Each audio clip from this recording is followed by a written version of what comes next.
So, Jeremy, I made a massive change in my life last year, about mid-year to August. An enormous change in my life.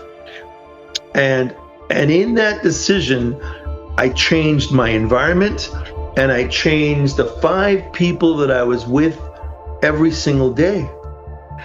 And I'll tell you what's happened from then to now is I've been to 6 countries. I've learned a phenomenal amount of things that I would not have learned otherwise. My risk tolerance has gone up. What I've done that was different from then, which I saw myself as those titles that I just described, is that I took the time to design a life for myself. I've designed every single moment of what I experience today. And now I'm conscious of it all the time. But how and why? Well, I changed my frequency. How? I changed my environment. I decided to be more. I decided to give more. I decided to finally explode and go in the direction of who I was always intended to be. So here's the big question. How do everyday people like us who didn't grow up wealthy and were not taught how to be wealthy in school, how are we supposed to learn to think, invest, and grow wealth like the top 1% without compromising our ethics and our values? My name is Jeremy Whaley. That was my big question. This podcast will give you the answers. You're listening to Think Rich Radio.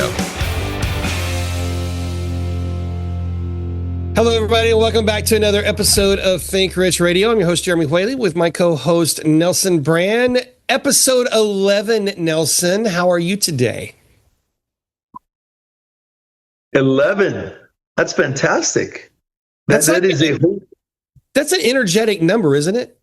It absolutely is. And you can tell just by the level of energy right now on this particular podcast that it's a holy number. It's a good thing, man. Yeah, well, let's do that. Let's talk about energy.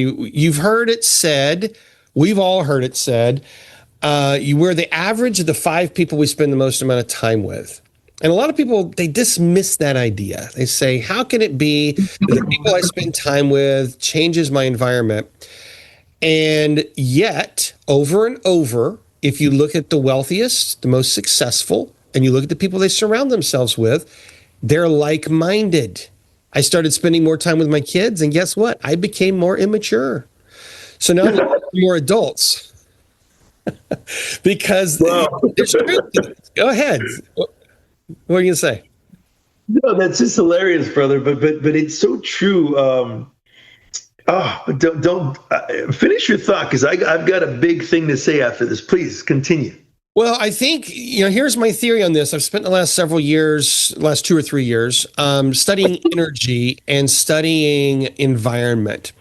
And I can talk a lot about this. My wife is the one that opened this direction for me and got me thinking this way. But there's an energetic reality among the container you're in. So if I hang out with you, we have a different energy about us, as opposed to if I hang out with somebody who's telling me everything that's going negative. If I hang out with somebody who, you've heard me tell this story about how Six Sigma ruined my business, right?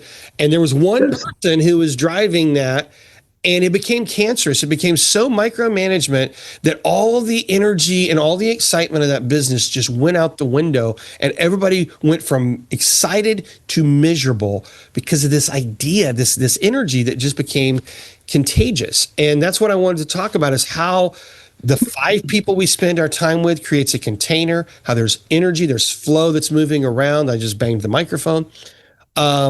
And how, if you want to change your reality, start by looking at your environment and the energy around you.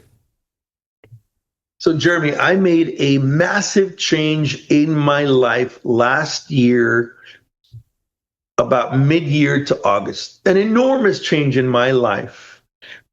And in that decision, I changed my environment and I changed the 5 people that I was with every single day. And I'll tell you what's happened from then to now is I've been to 6 countries. I've learned a phenomenal amount of things that I would not have learned otherwise. My risk tolerance has gone up. I've gone from a place of It was different than now, but I had a comfort of being a builder, a general contractor, not a realtor, but a real estate investor, a claims adjuster, all these things that I saw myself as. And now I'm none of those things, and yet I'm all those things, but I'm so much more. Because now I look at projects, I analyze them, am I going to participate in them? What I've done that was different from then, which I saw myself as those titles that I just described, is that I took the time to design a life for myself. I've designed every single moment of what I experience today. And now I'm conscious of it all the time. But how and why? Well, I changed my frequency. How? I changed my environment. I decided to be more. I decided to give more.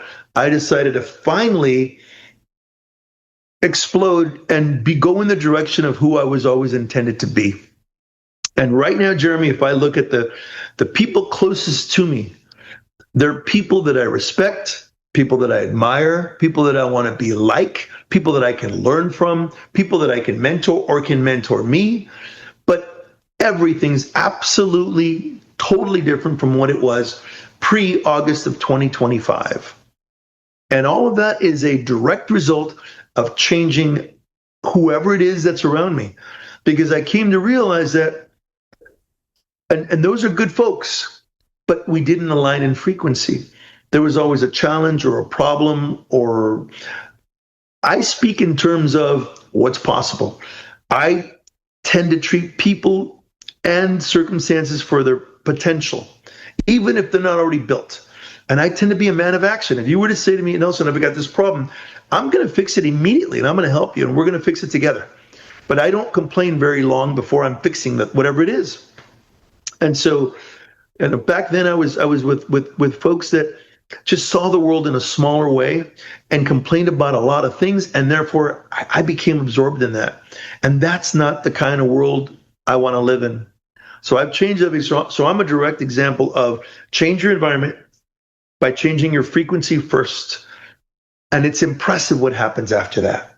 And this is just the beginning, my friend. This is just the beginning.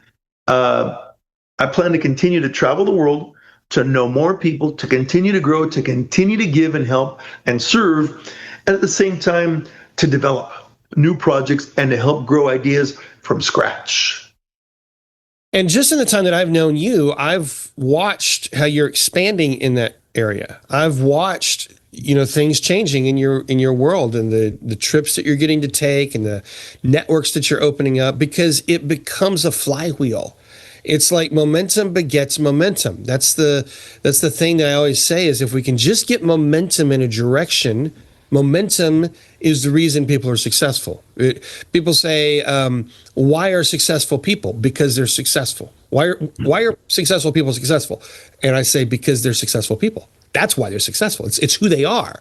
They have momentum in that direction. There's a certain energy around that, as opposed to people who always start and stop and start and stop and start and stop, or they're always getting the worst that's always happening to them.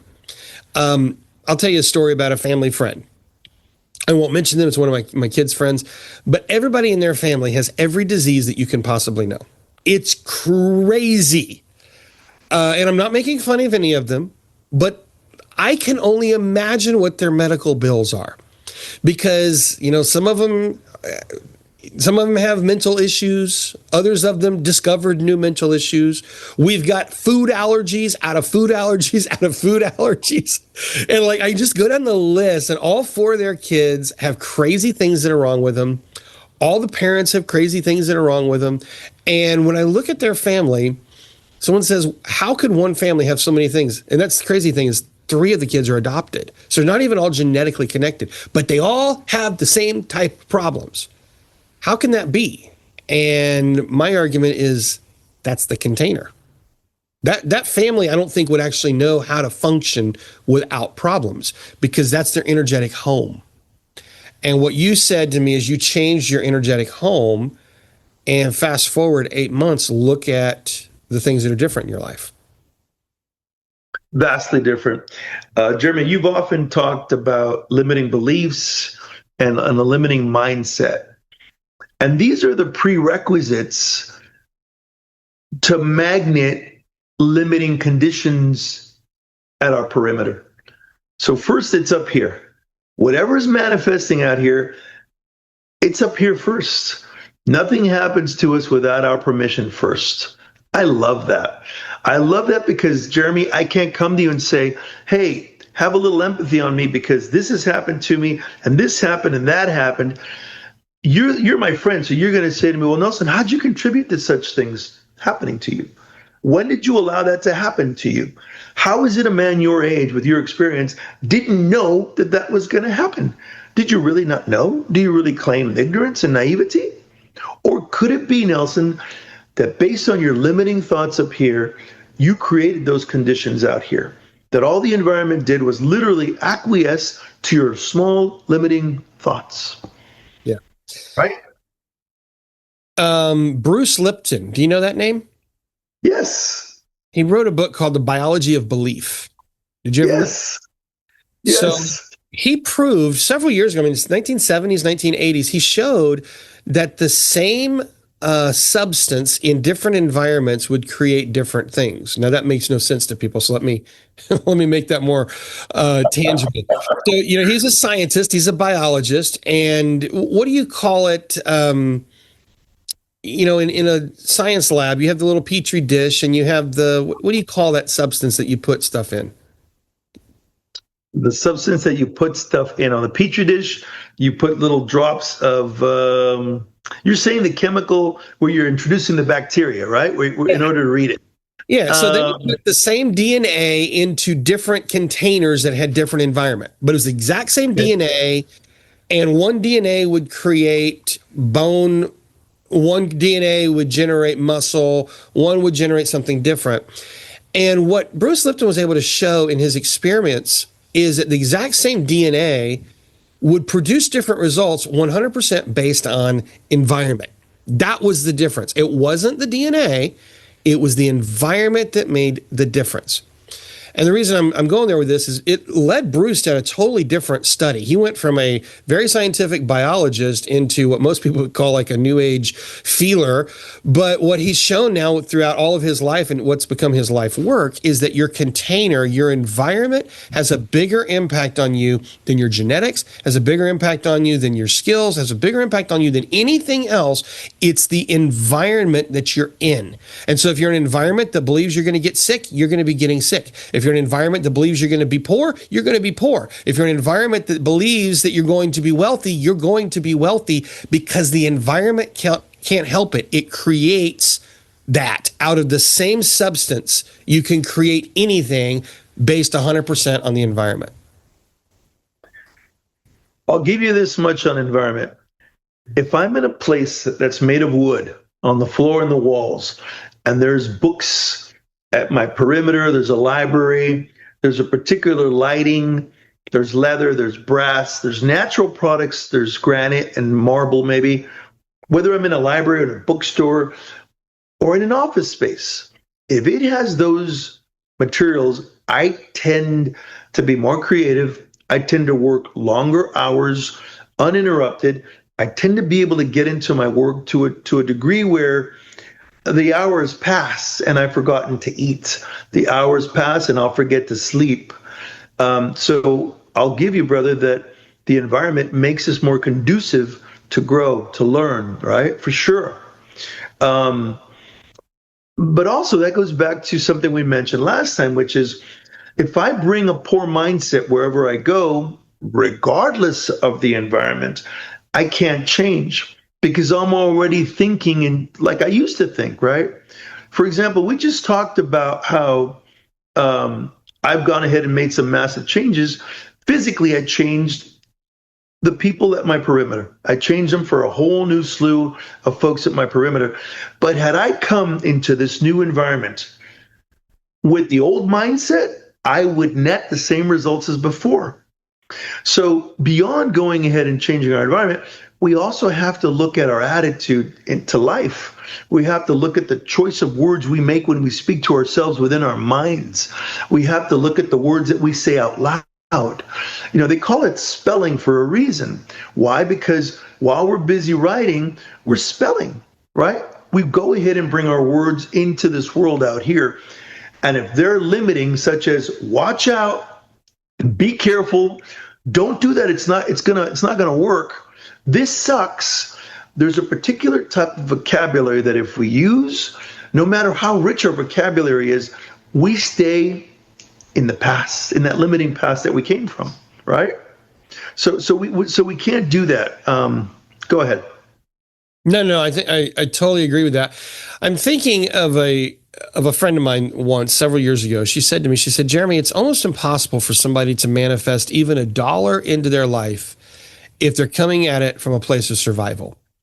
And I want to talk about that for a minute. Survival is an energy. It's an energy state. When your state is such that you're focused on how do I survive? How do I eat? How do I pay my bills? And we're all driven by certainty. How do I remove all risk? It's all about survival energy. If you're in an energy of survival, it's almost impossible to manifest abundance. But let's flip it. And let's say that we're in a complete energy of abundance. And if we're focused on abundance, abundance, abundance, there's always enough, there's always more than enough. It's almost impossible to manifest survival because your survival is a given. It's not, I hope to one day be covering my bills. I hope to one day be doing well enough that I'm surviving. That's assumed. Because if we're looking at this on the other side and we're saying, I'm going to be abundant, I'm imagining and I'm envisioning this version of my life, in order to be there, all these other things have to happen. You just assume them. And once you assume them, your belief changes. And once your belief changes, anything is possible because everything is about belief. So we talked about in the last episode about generosity, about giving. Why does the law of reciprocity work? Here's why. Because if you're giving, what you're doing with the action of giving is you're putting out an energy that says, I have more than enough. Even if you don't have more than enough, you're putting out the energy of I have more than enough. And by the very nature of the act of giving, we're taking ourselves out of a survival state and we're putting ourselves into an abundant state. It is. The words matter so much. I wish that there would be a class from the very beginning to tell us, be more responsible with the words you choose to use, because these are truly swords that can either bind you or lift you, make you or break you, take you from a place of nothingness to an incredible creative world that you can imagine and live out. You started right now by saying survival. And how a lot of times people think in terms of survival, and therefore they come from a perspective of need. I need this, I want that, I lack this. And again, the universe is listening. It makes us desperate, and it provides us a world that is a desperate place where there's scarcity. It's real for that person. There's scarcity of everything. An example of that is, I can't remember where I saw this, and you might know as I describe it, but one of the reasons that the working class or the working poor tend to stay there is because of how they see money. They see money as, I need to get a job to pay bills. That's the entire purpose of money to them, is I need money to pay bills. I need to work more hours to get more money to pay bills. The middle class sees money as, I need a high-paying job, but I need the benefits. I need the tax benefits. I need the money necessary to achieve a high credit rating to get credit cards to buy me the things that my salary job cannot get me. But that's how they see money, as a status symbol, to lease a new car, to have a nice house, and to be able to talk to the neighbors about likenesses between them, right? They tend to have credit cards maxed out, by the way. Whereas the wealthy see money as nothing more than a flow that is going to be invested into something that pays them to own it. They don't see a primary income as something that's spendable for commodities, for goods, for services, for any kind of materialism. They see it as, first I got to get it and I have to wash it and put it into something that'll pay me to own it. And after that, I can live off whatever else is on the other side. So that whole belief system that we have up here causes us, in these three examples, to either be survivalist and desperate, homogenized and like everybody else, or truly free and sovereign, right? Yep. All right. So as we start to wrap this up, how do our listeners take action on this? I have a couple of thoughts, but I want you to go first. Based on what we've talked about, what do you want to share with our audience? I want to share again, and I said it last time, Neville Goddard, Think and Grow Rich, Tony Robbins. There's a slew of people that you and I need to put up of books and authors that they need to either watch or read. I think that's the way that we grow. We grow by empowering ourselves. Napoleon Hill. So that's the first thing is let's work on ourselves. I strongly believe, and I said this before, and I want us to work on this, we have to run a self-diagnostics that can only be done with pen and ink on a piece of paper, where we look at our value system and we evaluate it for what's useful and what's not. How we feel about ourselves. Are we enough? How we feel about our spouse, how we feel about our kids, how we feel about our parents or our childhood, all these things. Once we pencil those out and we go, okay, you know what? This could have been better. This is something that isn't true and isn't going to serve me. Once we go through that for the first time, we can then look at the world and say, okay, now I'm prepared to grow in this direction. Maybe I want to be multilingual. Maybe I want to learn more computer skills. Maybe I want to learn more skills on landscaping or gardening or building or whatever it may be. Wherever we have vacancies in our personal lives, let's work to develop them. But we're not going to find them until we look in the mirror and go, okay, who are we in this whole idea? So I would suggest that. Love that. I want to talk about state. This is my ending for this. If we talk about energy, we talk about, all of that. It really comes down to the state that we live in. And how do we change that? Number one, our focus. Where we put our focus, that's where your energy is going to flow. So where your focus goes, your energy flows. So if you're focused on what you don't have, you're going to have more of that. If you focus on what you want to have, you're going to have more of that. If you focus on expansion, you're going to have more of that. So start with, where is your focus? We get what we look for. So we're going to focus on the things that we want.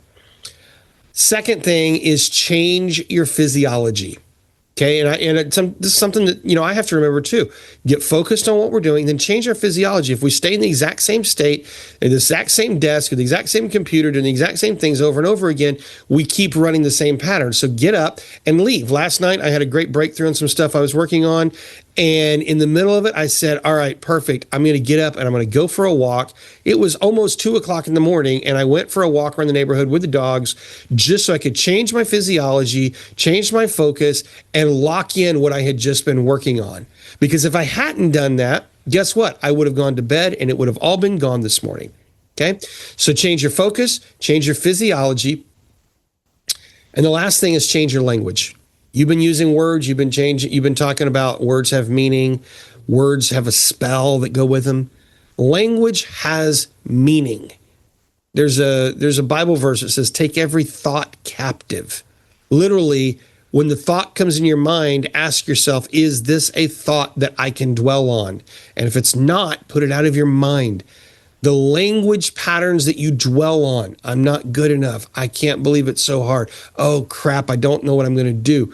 Change your language patterns. Focus, physiology, and language. And if we change those three things, our state will change that fast, and then we become intentional about who we surround ourselves with. And before you know it, we've changed the entire environment, and now we create an environment that can lift us to the next level. Outstanding. I'm going to add one last thing, which is insofar as focus. Jeremy, you know this as well as I do. If we live in a state of gratitude, if we're thankful for what we have, however small, we tend to behave more generous. And again, our environment will equal that. It'll give us that back in return. Absolutely. I think we've nailed it. That's a matter of focus. The generosity is a matter of focus. You're changing your action. That's your physiology. If you're giving, you're literally changing your behavior. And when you give, there's an intention. There's actually a language intent behind it that is a completely different energy. That's why gratitude is a very high frequency emotion. You can't help it. It's huge. No, we can't. And we must consciously live there, regardless of what the day nets, Jeremy, because sometimes it's a shitty day, my friend. Still, It falls on us to be responsible and be grateful nevertheless, right? That's it. Thank you, folks, for listening. Check us out over at trademaestro.com. Check Nelson out over at Delta Chain Labs. If you haven't liked and subscribed, do so immediately. Share it with your friends, share it with your family, and we'll look forward to seeing everybody in the next episode. Have a great day.